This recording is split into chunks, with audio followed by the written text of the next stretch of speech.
Nosotros somos el equipo 1 conformado por Ángeles, Ariadna, Leslie, Bruno y Evelyn, y les vamos a hablar acerca de las proteínas. Las proteínas son moléculas grandes y complejas que desempeñan muchas funciones críticas en el cuerpo. Realizan la mayor parte del trabajo en las células y son necesarias para la estructura, función y regulación de los tejidos y órganos del cuerpo. Son moléculas formadas por aminoácidos que están unidos por un tipo de enlaces conocidos como enlaces peptídicos. Estas están compuestas por carbono, hidrógeno, oxígeno y nitrógeno. La mayoría contiene además azufre y fósforo. Suponen aproximadamente la mitad del peso de los tejidos del organismo y están presentes en todas las células del cuerpo, además de participar en prácticamente todos los procesos biológicos que se producen. Dentro del almacenamiento de las proteínas en el organismo, es que no se pueden almacenar estas reservas, por lo que si hay un exceso de aporte, la cantidad sobrante después de reparar las pérdidas y contribuir al crecimiento y renovación de los tejidos, se almacenará en forma de grasa, que es el único tejido de reserva. El cuerpo no puede absorber las proteínas tal y como las ingerimos. Necesita realizar una serie de procesos de digestión y degradación en el estómago e intestino para descomponerlas en elementos más pequeños como lo son aminoácidos y péptidos, que estos sí pueden ser absorbidos y aprovechados por nuestro cuerpo. Una vez que son absorbidos en el intestino por los enterocitos, pasan al torrente sanguíneo y a través de la vena porta llegan al hígado.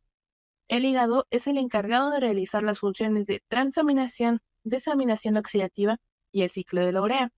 A través de estos procesos metabólicos podemos utilizar las cadenas carbonadas de los aminoácidos para producir energía, sintetizar lípidos o realizar la glucólisis y la cetogénesis. Durante la metabolización de los aminoácidos se produce amoníaco muy tóxico para nuestro organismo, que es transformado en urea a través del ciclo de la urea y posteriormente expulsada por la orina, una vez que ya fue filtrada por los riñones y sacando sustancias tóxicas que se encontraban en la sangre. La pérdida de grasa y músculo es una característica común en todas las formas de desnutrición calórico-proteica. En mujeres voluntarias adultas que ayunaron durante 30 a 40 días, la pérdida de peso fue considerable, aproximadamente el 25% del peso inicial. Si la inanición es más prolongada, la pérdida de peso puede llegar al 50% en los adultos y tal vez más en los niños. En los adultos, la caquexia es más evidente en áreas donde, en condiciones normales, hay depósitos de grasa. Los músculos se encogen y protruyen los huesos. La piel se vuelve fina, seca, pálida, fría y pierde elasticidad. El cabello está seco y se cae con facilidad, por lo que suele ser raro. Se altera la cicatrización de las heridas. En los adultos mayores aumenta el riesgo de fractura de cadera y de úlceras por decúbito. En los casos de desnutrición calórico-proteica aguda o crónica grave, disminuyen el tamaño del corazón y el gasto cardíaco. El pulso se desacelera y disminuye la presión arterial. La frecuencia respiratoria y la capacidad vital también se reducen. Hay un descenso de la temperatura corporal, lo que en ocasiones lleva a la muerte. Puede haber edema, anemia, ictericia y petequias. Puede producirse insuficiencia hepática, renal o cardíaca. Las proteínas tienen diversos tipos de usos. La primera es la energética, que es cuando la ingesta de hidratos de carbono y grasas procedentes de la dieta son insuficientes para cubrir las necesidades energéticas en caso de un ayuno prolongado, por lo que la degradación de las proteínas van a cubrir estas carencias y el organismo puede llegar a obtener hasta 4 kilocalorías de energía por cada gramo de proteínas. Como segundo uso tenemos la reguladora.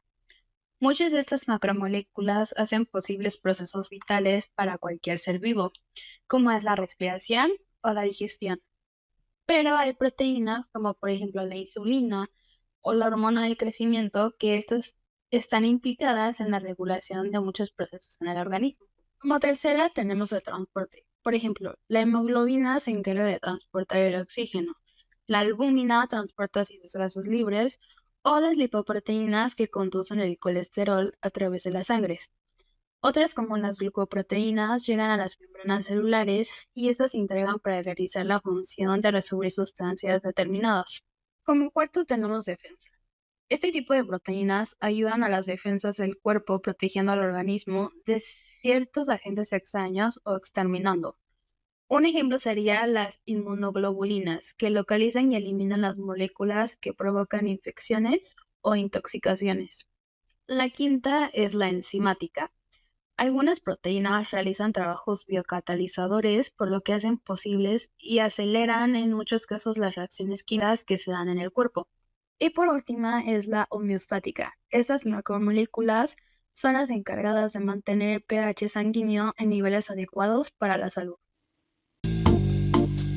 Los requerimientos de las proteínas es que estos son proteicos y a su vez son la expresión numérica de la cantidad que un individuo dado en un momento y con condiciones específicas necesita para mantener la salud y un estado nutricional óptimo.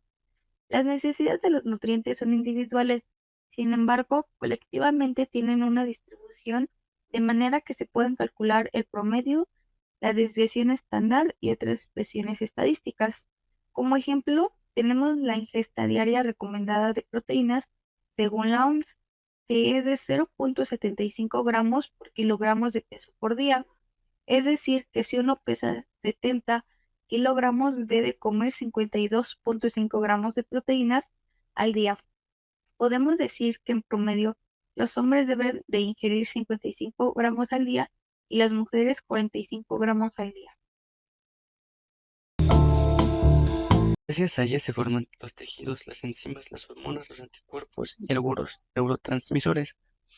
Por tanto, las proteínas son indispensables para la formación o reparación de los músculos, huesos u otros tejidos.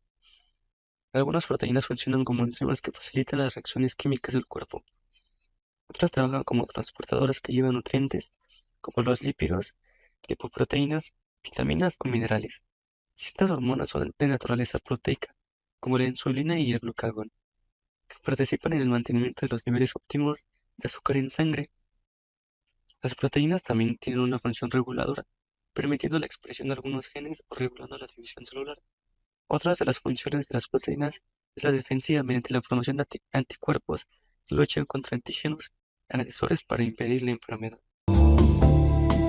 La respuesta metabólica a la desnutrición calórico-proteica inicial es el descenso de la tasa metabólica. Para aportar energía, en primer lugar, el organismo degrada grasa parda.